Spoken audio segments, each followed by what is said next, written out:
ನಡುರಾತ್ರಿ ಶಾಲೆಯ ಎದುರು ಬಿಯರ್ ಕುಡಿದು ಬಾಟಲಿಯನ್ನ ರಸ್ತೆಗೆ ಎಸೆದವರನ್ನ ಪ್ರಶ್ನಿಸಿದ ಯುವಕನನ್ನ ಇರಿದು ಕೊಲೆ ಮಾಡಿದ ಘಟನೆ ಉಳ್ಳಾಳ ಠಾಣಾ ವ್ಯಾಪ್ತಿಯ ಕೊಲ್ಯ ಸಾರಸ್ವತ ಕಾಲನಿಯ ಜಾಯ್ಲಾಂಡ್ ಶಾಲೆ ಬಳಿ ಬುಧವಾರ ರಾತ್ರಿ ನಡೆದಿದೆ. ಕೊಲ್ಯ ಸಾರಸ್ವತ ಕಾಲನಿ ಜಾಯ್ಲಾಂಡ್ ಶಾಲಾ ಬಳಿ ನಿವಾಸಿ ವರುಣ್ ಗಟ್ಟಿ ಕೊಲೆಯಾದ ಯುವಕನಾಗಿದ್ದಾನೆ.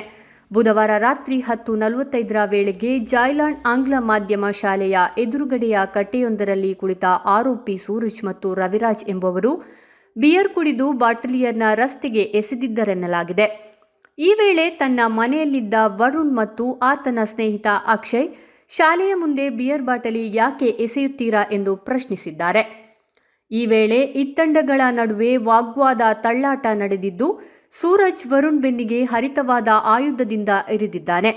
ಗಂಭೀರ ಗಾಯಗೊಂಡ ವರುಣ್ ಸಮೀಪದ ತನ್ನ ಮನೆ ಕಡೆ ನಡೆದು ಹೋಗಿದ್ದು, ಆತನ ಸಹೋದರ ಶರಣ್ ಮತ್ತು ಸ್ನೇಹಿತರು ತಕ್ಷಣ ದೇರಳಕಟ್ಟೆಯ ಖಾಸಗಿ ಆಸ್ಪತ್ರೆಗೆ ದಾಖಲಿಸಿದರೂ ವರುಣ್ ಆಸ್ಪತ್ರೆಯಲ್ಲಿ ಕೊನೆಯುಸಿರೆಳೆದಿದ್ದಾನೆ.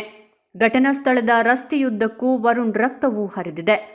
ಇರಿದು ಕೊಲೆ ಮಾಡಿದ ಸೂರಜ್ ಮತ್ತು ಆತನೊಂದಿಗಿದ್ದ ರವಿರಾಜ್ ಸಾರಸ್ವತ ಕಾಲೋನಿ ನಿವಾಸಿಗಳಾಗಿದ್ದು, ಇಬ್ಬರನ್ನು ಕ್ಷಿಪ್ರವಾಗಿ ಉಳ್ಳಾಳ ಠಾಣಾ ಪೊಲೀಸರು ವಶಕ್ಕೆ ಪಡೆದಿದ್ದಾರೆ. ರವಿರಾಜ್ ಸೋಮೇಶ್ವರ ಗ್ರಾಮ ಪಂಚಾಯತ್ ಮಾಜಿ ಸದಸ್ಯನಾಗಿದ್ದು, ಸೂರಜ್ ಮರಳು ಸಾಗಿಸುವ ಲಾರಿ ಚಾಲಕನಾಗಿದ್ದಾನೆ. ಮೃತ ವರುಣ್ ಮಂಗಳೂರು ಮೂಡಾದ ಕಮಿಷನರ್ ಅವರ ವಾಹನದ ಚಾಲಕನಾಗಿದ್ರು. ಮೃತರು ತಂದೆ, ತಾಯಿ, ಸಹೋದರ, ಸಹೋದರಿಯನ್ನ ಅಗಲಿದ್ದಾರೆ.